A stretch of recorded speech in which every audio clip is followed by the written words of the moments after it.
Hello नमस्कार, मी प्रियांका स्वागत करते तुमचं माझ्या आजच्या एका नवीन व्हिडिओमध्ये। तर कसे आहात तुम्ही सगळे? आय होप की तुम्ही मस्त असाल। तर मी पण मस्त आहे आणि 2-3 दिवसांनीच आहे गुढीपाडवा। तर आम्ही पण जाणार आहे गावाला गुढीपाडव्यासाठी, कारण आम्ही इथे गुढी वगैरे नाही उभा करत, गावालाच जातो आम्ही दरवर्षी गुढीपाडव्याला। कारण दरवेळेस कसं झालं असतं, आजची एक्झाम झालेली असते आणि आम्ही तिकडेच असतो गुढीपाडव्याच्या वेळेस। तर ह्यावेळेस काय झालं, ह्यावर्षी आधीला स्कूलला घातल्यामुळे ह्यावेळेस सुट्टीला जाता आलं नाही आम्हाला।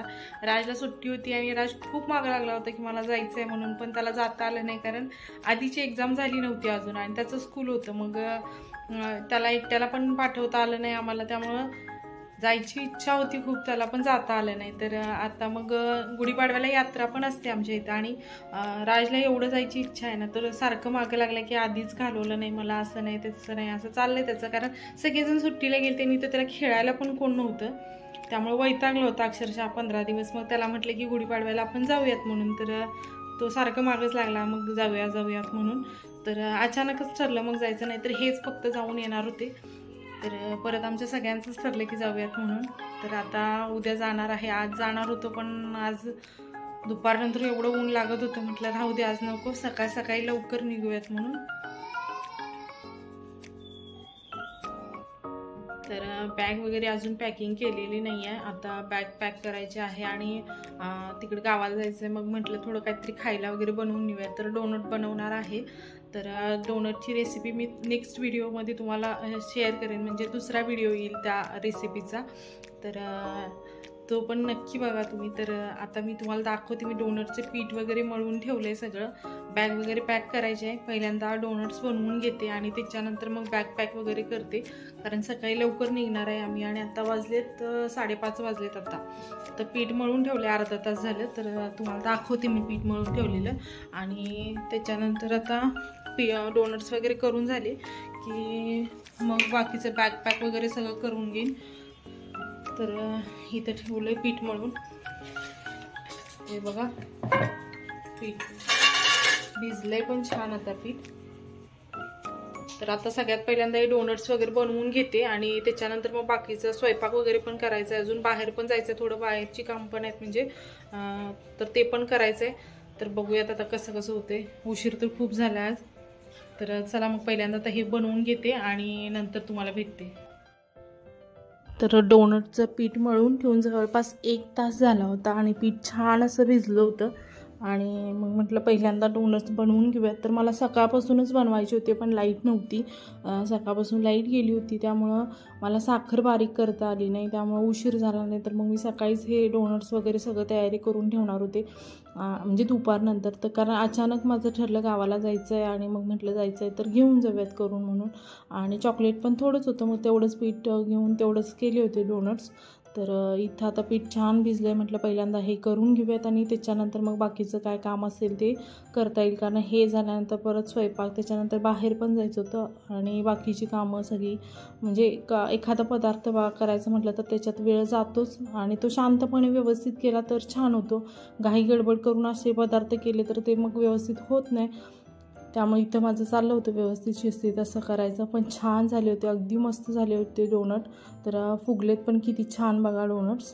तर डोनट्सचा जो व्हिडिओ असेल तो मी नेक्स्ट व्हिडिओमध्ये अपलोड करेन, डोनटची रेसिपी, कारण एकत्र म्हटल्यानंतर खूप मोठा झाला असता व्हिडिओ, त्याच्यामुळे म्हटलं की डोनट्सच्या रेसिपीचा व्हिडिओ सेपरेट करावा।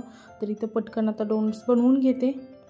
तर इथे बघा डोनट्स छान असे बनवून झालेले आहेत आणि थोडा वेळ मी फ्रीजमध्ये सेट होण्यासाठी ठेवलं होतं चॉकलेट, कारण उन्हाळ्याच्या दिवसात थोडं चॉकलेट मेल्ट होण्याची शक्यता असते, त्यामुळे फ्रीजमध्ये ठेवले होते। आता फ्रीजमधनं बाहेर काढून डब्यात भरून ठेवले आणि म्हटलं गावाला न्यायचे तर पटकन डब्यात वगैरे भरून ठेवूयात, कारण परत ते करायचं म्हटलं तर त्या कामाला उशीरच होतो परत, मग लागलीच भरून ठेवूयात म्हटलं डब्यात। तर राज तिथंच उभारलं होतं आणि राजला डोनट्स बघून डब्यात भरण्यापेक्षा मला दे असं चाललं होतं त्याचं खायला म्हणून। तर त्याने पण खाल्ले 2-3। त्याच्यानंतर हे बघा भांड्याचा ढीग, इथं एखादा पदार्थ करायचं म्हटलं नवीन की असंच असतं, भांडी पण तेवढीच पडतात, काम पण तेवढंच वाढतं। तर हे सगळं आवरून घेते आणि त्याच्यानंतर मग बाहेर जाऊन येते। तर इथे आल्यानंतर आम्ही आलो होतो बाहेर, सगळं आवरलं, तिथलं भांडी वगैरे घरातली सगळी झाली आणि त्याच्यानंतर आलो होतो आम्ही बाहेर। तर तिथे आल्यानंतर कळलं की तिथे यात्रा भरलेली आहे।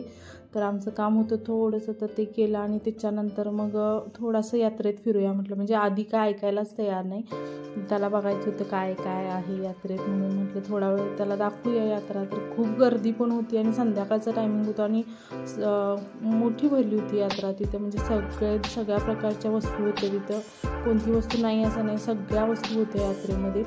तर आधीला आम्ही म्हटलं आता गावाला जायचं आहे, तर तिकडे गेल्यानंतरच घे, तुला काही खेळणं वगैरे घ्यायचं असेल तर इथं फक्त फिरून येऊयात, कारण 2 दिवसांनी लगेच येणार होतो आणि पाडव्याला आमच्या इथं पण यात्रा असते. तर म्हटलं तुला काय घ्यायचं असेल तर तिथे घेऊयात, आता चल फक्त तुला फिरवून आणते. थोडंसं एक 10 मिनटात त्याला सगळं दाखवलं आणि त्याच्यानंतर मग म्हटलं घरी जाऊयात.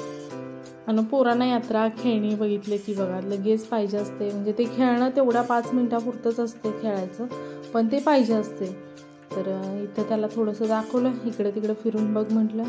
तर तो पण शांत बसला. नंतर घेऊया म्हटल्यानंतर, कारण बॅग पॅक वगैरे करायची होती, बाकीची कामं होती, जेवण खाणं हे ते.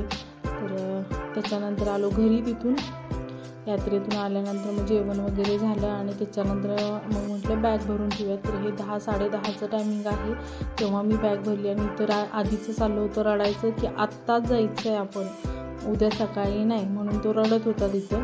तर त्याला सांगितलं की सकाळी उठल्याबरोबर आपण जाऊयात, पण आता शांत बस. मग परत ऐकलं त्याने, शांत झाला. तर आजचा व्हिडिओ हा इथंच संपवते. तर कसा वाटला तुम्हाला आजचा व्हिडिओ हे कमेंटमध्ये नक्की सांगा. आणि आजचा व्हिडिओ जर तुम्हाला आवडला असेल तर प्लीज व्हिडिओला लाईक करा, शेअर करा आणि चॅनलवर नवीन असाल तर चॅनलला सबस्क्राईब करायला विसरू नका. तर भेटू पुन्हा अशाच एका नवीन व्हिडिओसोबत. तोपर्यंत बाय. श्री स्वामी समर्थ.